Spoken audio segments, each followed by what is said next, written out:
Hi ಶುಭೋದಯ ಎಲ್ರಿಗೂ welcome back to my cooking channel. ಇವತ್ತಿನ ವಿಡಿಯೋದಲ್ಲಿ ನಾನು ಉತ್ತರ ಕರ್ನಾಟಕ ಶೈಲಿಯ ಶೇಂಗಾ ಚಟ್ನಿ ಪುಡಿನ ಮನೆಯಲ್ಲಿ ಈಸಿಯಾಗಿ ರುಚಿಯಾಗಿ ಹೇಗೆ ಮಾಡ್ಬೋದು ಅನ್ನೋದನ್ನ ತೋರಿಸ್ತಾ ಇದ್ದೀನಿ. ಈ ವಿಡಿಯೋನಲ್ಲಿ ಸ್ಕಿಪ್ ಮಾಡದೆ ನೋಡಿ, ಹಾಗೆ ಚಾನಲ್ಗೆ ಸಬ್ಸ್ಕ್ರೈಬ್ ಆಗಿ ಸಪೋರ್ಟ್ ಮಾಡಿ. ಮೊದಲನೇದಾಗಿ ಇಲ್ಲಿ ಶೇಂಗಾ ಚಟ್ನಿ ಪುಡಿ ಮಾಡಲಿಕ್ಕೆ ನಾನು ಸುಮಾರು 1 ಕಪ್ಪಷ್ಟು ಅಂದರೆ 1/4 kg ಕಡಲೆ ಬೀಜನ ತೊಗೊಂಡಿದ್ದೀನಿ. 1 ಗಡ್ಡೆ ಬೆಳ್ಳುಳ್ಳಿ, ಸ್ವಲ್ಪ ಕರಿಬೇವಿನ ಎಲೆ, ರುಚಿಗೆ ತಕ್ಕಷ್ಟು ಉಪ್ಪು, 1 ಟೀ ಸ್ಪೂನ್ ಜೀರಿಗೆ, 1 ಟೀ ಸ್ಪೂನಷ್ಟು ಸಕ್ಕರೆ, ಹಾಗೆ 1 ಟೇಬಲ್ ಸ್ಪೂನಷ್ಟು ಚಿಲ್ಲಿ ಪೌಡರ್ನ ತೊಗೊಂಡಿದ್ದೀನಿ. ಮೊದಲು ಕಡಲೆ ಬೀಜನ ಸ್ವಲ್ಪ ಹುರ್ಕೋಬೇಕಾಗುತ್ತೆ. ಉರಿನ ಲೋ ಫ್ಲೇಮಲ್ಲಿ ಇಟ್ಕೊಂಡು ನಿಧಾನಕ್ಕೆ ಕೈ ಆಡಿಸ್ತಾ ಕಡಲೆ ಬೀಜನ ಹುರ್ಕೊಳ್ಳಿ. ಎಲ್ಲೂ ಸೀದೋಗೋ ಥರ ಅಥವಾ ಹಸಿ ಹಸಿಯಾಗಿ ಇರೋ ಥರ ಹುರ್ಕೋಬೇಡಿ, ಚಟ್ನಿ ಪುಡಿ ರುಚಿಯಾಗಿ ಬರಲ್ಲ. ಅದಕ್ಕೆ ಕಡಲೆ ಬೀಜನ ಹುರ್ಕೊಂಡ ನಂತರ ನಾನೊಂದು ಪ್ಲೇಟ್ಗೆ ಶಿಫ್ಟ್ ಮಾಡಿಕೊಂಡು ಅದು ಪೂರ್ತಿ ತಣ್ಣಗಾಗೋವರೆಗೂ ಬಿಡ್ತಾ ಇದ್ದೀನಿ. ಪೂರ್ತಿ ತಣ್ಣಗಾಗೋವರೆಗೂ ಬಿಟ್ಟರು ಸಿಪ್ಪೆ ತೆಗಿಯೋಕ್ಕೆ ಕಷ್ಟ ಆಗುತ್ತೆ. ಸ್ವಲ್ಪ ಬೆಚ್ಚಗಿದೆ ಅನ್ನೋ ಟೈಮಲ್ಲಿ ಕೈಯಿಂದ ಉಜ್ಜಿ ಕಡಲೆ ಬೀಜ ಸಿಪ್ಪೆನ ಪೂರ್ತಿಯಾಗಿ ತೆಗಿಬೇಕಾಗುತ್ತೆ. ಇದಂತೂ ಪಕ್ಕ ಉತ್ತರ ಕರ್ನಾಟಕ ಶೈಲಿಯ ಶೇಂಗಾ ಚಟ್ನಿ ಪುಡಿ. ನಾನು ಒಂದು ಬಸವೇಶ್ವರ ಖಾನಾವಳಿ ಅಂತ ರೆಗ್ಯುಲರಾಗಿ ಊಟಕ್ಕೆ ಹೋಗ್ತೀವಿ. ಸೊ ಅಲ್ಲಿ ರೆಸಿಪಿನ ನಾನು ಕೇಳ್ಕೊಂಡು ಬಂದು ಮನೆಯಲ್ಲಿ ಟ್ರೈ ಮಾಡಿದ್ದು, ಹಾಗೆ ನಿಮ್ಮ ಜೊತೆ ಶೇರ್ ಮಾಡ್ಕೋತಾ ಇದ್ದೀನಿ.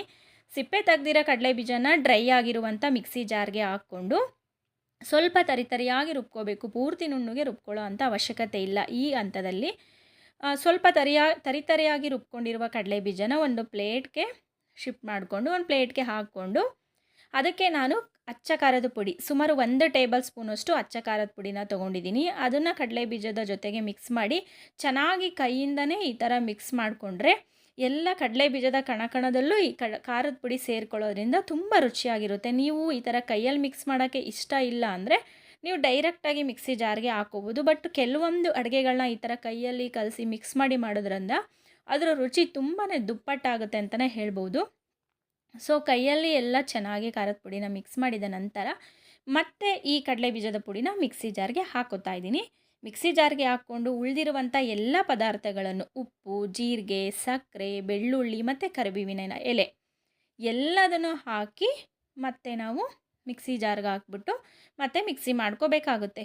ಪೂರ್ತಿ ನುಣ್ಣಗೆ ಬೇಡ, ಸ್ವಲ್ಪ ರವೆಯಾಗಿ ರುಬ್ಕೊಂಡ್ರೆ ಈ ಶೇಂಗಾ ಚಟ್ನಿ ಪುಡಿ ತುಂಬಾ ರುಚಿಯಾಗಿರುತ್ತೆ. ತುಂಬ ಈಸಿಯಾಗಿದೆ, ಎಲ್ಲೂ ಏನು ಮಾಡಲಿಕ್ಕೆ ಬರಲ್ಲ, ತುಂಬ ಕಷ್ಟ ಅಂತ ಅನಿಸಲ್ಲ. ಫಸ್ಟ್ ಟೈಮ್ ಟ್ರೈ ಮಾಡೋರು ಕೂಡ ತುಂಬ ರುಚಿಯಾಗಿ ಮಾಡ್ಬೋದು. ಈ ಕನ್ಸಿಸ್ಟೆನ್ಸಿಗೆ ಗ್ರೈಂಡ್ ಮಾಡಿಕೊಂಡ್ರೆ ಶೇಂಗಾ ಚಟ್ನಿ ಪುಡಿ ರೆಡಿ ಆಗುತ್ತೆ. ಇದು ನೀವು ಬಿಸಿ ಅನ್ನ ತುಪ್ಪದ ಜೊತೆ ತಿನ್ಬೋದು, ರೊಟ್ಟಿ, ದೋಸೆ, ಇಡ್ಲಿ, ಚಪಾತಿ ಎಲ್ಲದಕ್ಕೂ ಇದು ತುಂಬ ಚೆನ್ನಾಗಿರುತ್ತೆ. ಹಾಗೆ ಉಪ್ಪಿಟ್ಟು, ಅವಲಕ್ಕಿ ಜೊತೆಗೂ ಕೂಡ ಒಳ್ಳೆ ಕಾಂಬಿನೇಷನ್ ಅಂತಲೇ ಹೇಳ್ಬೋದು. ನೋಡಿದ್ರಲ್ಲ ಎಷ್ಟು ಈಸಿಯಾಗಿ ಉತ್ತರ ಕರ್ನಾಟಕ ಶೈಲಿಯ ಚಟ್ನಿ ಪುಡಿ ಮಾಡ್ಬೋದು ಅಂತ. ವಿಡಿಯೋ ಇಷ್ಟ ಹಾಗೆ ಫ್ರೆಂಡ್ಸ್ ಆ್ಯಂಡ್ ಫ್ಯಾಮಿಲಿ ಜೊತೆ ಶೇರ್ ಮಾಡಿ. ಯಾರೆಲ್ಲ ಯೂಟ್ಯೂಬ್ ಚಾನಲ್ಗೆ ಸಬ್ಸ್ಕ್ರೈಬ್ ಆಗದೆ ವಿಡಿಯೋ ನೋಡ್ತಾ ಇದ್ದೀರೋ ದಯವಿಟ್ಟು ಸಬ್ಸ್ಕ್ರೈಬ್ ಆಗಿ.